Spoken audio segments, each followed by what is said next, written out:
All right, welcome back to another YouTube video here. So it's been a minute since I uploaded the last video.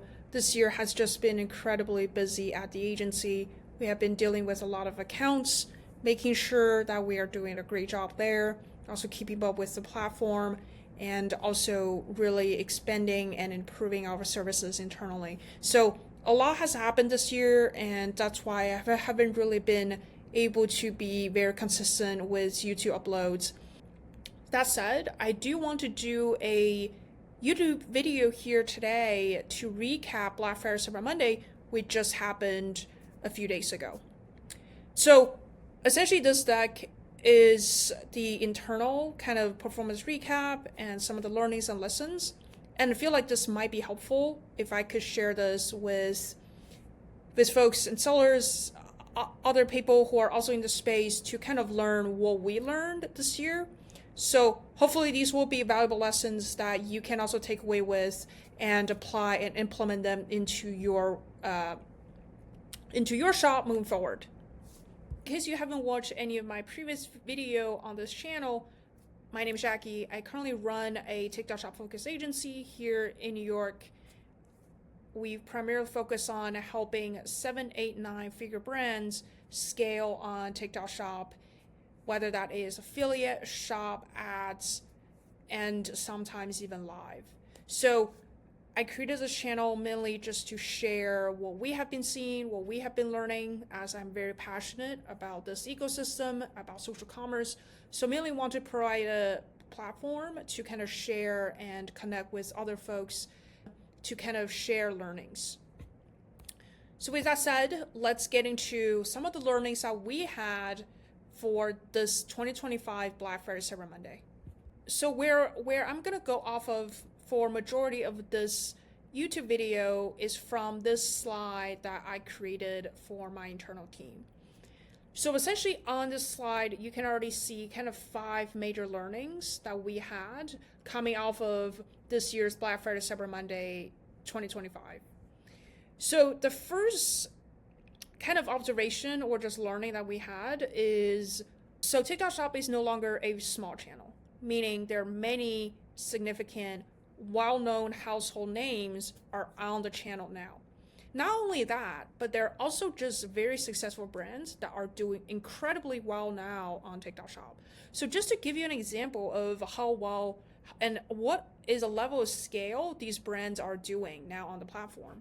As you can see here, so I pulled up like a platform, basically kind of shares all the data analytics of sellers. And here is basically a ranking of all the top 50 sellers, right, today on the platform. Obviously, the timeline here takes into Black Friday, Cyber Monday, holiday period. But as you can see, the top 50 sellers combined do probably over 100 million. And the number one seller, QVC, they did almost 30 million on TikTok Shop the last 30 days. And second one, Medicube, did probably around 20 to 25 million range. Third, 13 million. Fourth, 12 million. Fifth, 10 to 11 million. So on and so forth. So you can see the level of scale now for the channel, right? And bear in mind, TikTok Shop has only existed for 3 years now in the US. And you can see the level of growth or the rate of growth this channel is having and these sellers are having as well. So for us, it was also very apparent that coming into Black Friday Cyber Monday this year, we have just seen a lot more competition as well on our end.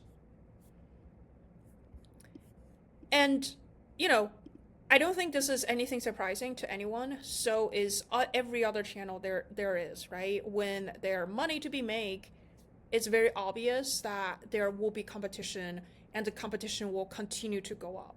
So I think the learnings I wanted to kind of share here is competition is already here, right? And competition is only going to go up. So what you need to do is to start now, right? Instead of waiting, because there's never going to be a perfect time to start on TikTok Shop. So, and you know, if your competitors are already on there and you see the level of scale and success these sellers are having. So as we're going into 2026, probably the message here is you might want to get started now because the channel has proven out for so many successful brands now on the platform, and the implication of TikTok Shop is undeniable for many of them. That's why they're invested and committed to growing this channel.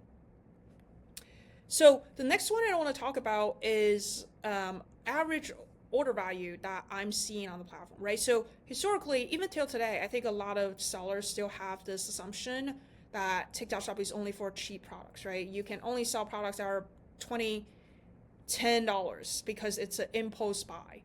That is still true today. That said, sellers are also started to see AOV going up, right? Because especially during this time period now, even in December,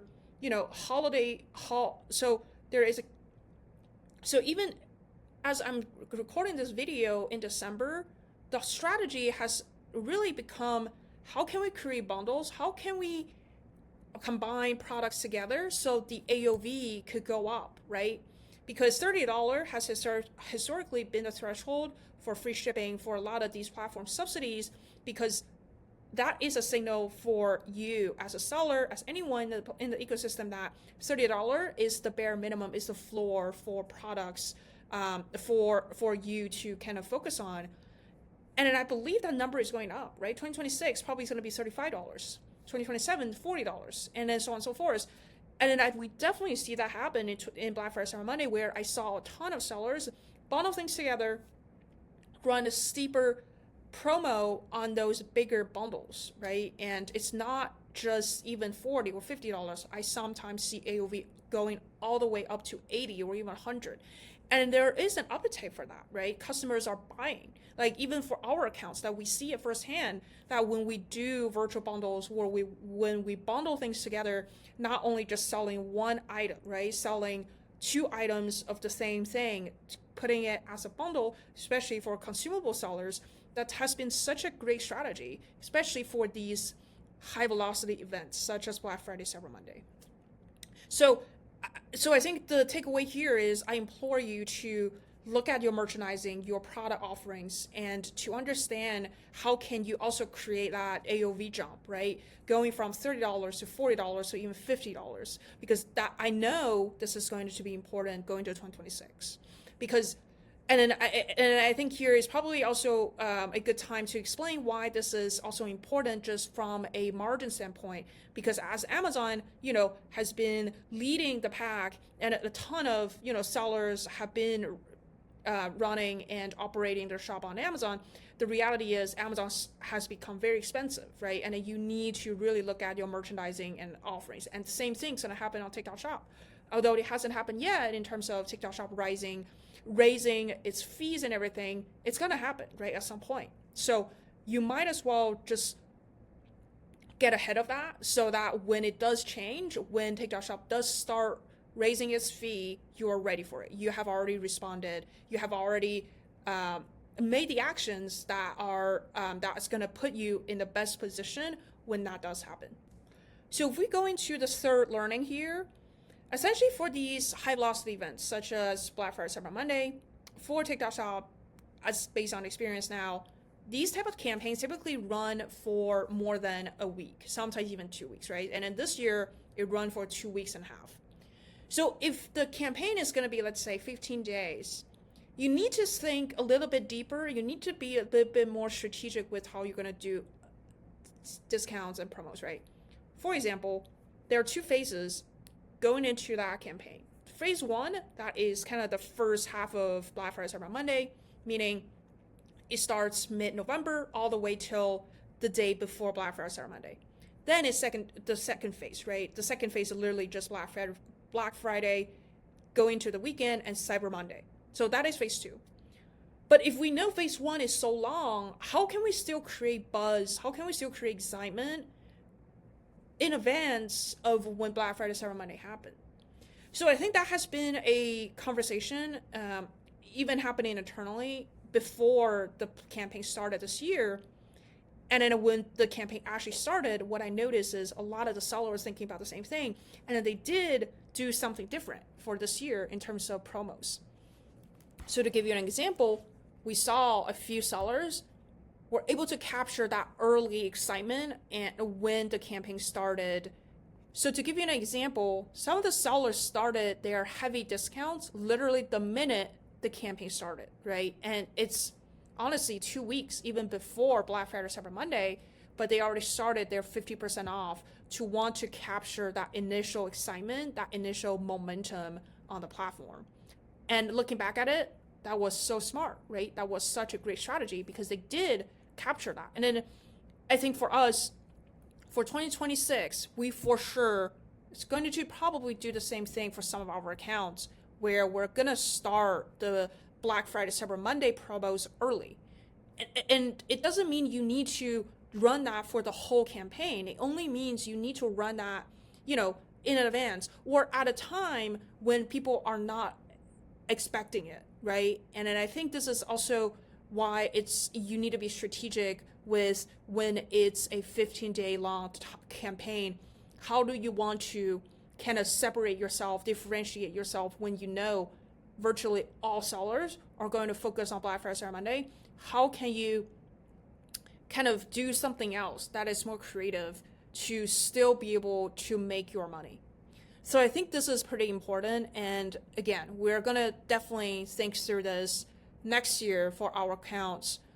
Once we get the exact dates, once we know when and how long the campaign is going to run for, we're going to do something similar where we're going to look at the timeline and then do something different. So the number 4 learning here is, I think we spend a lot of time, right, with affiliate prepping, affiliate management. But at the end of the day, what we realize is top performing creators, top performing affiliates are going to continue to perform. And they're actually going to put even more effort because they see results. So it's a virtuous cycle where affiliates do well, they're engaged, they're committed, they want to continue to do well.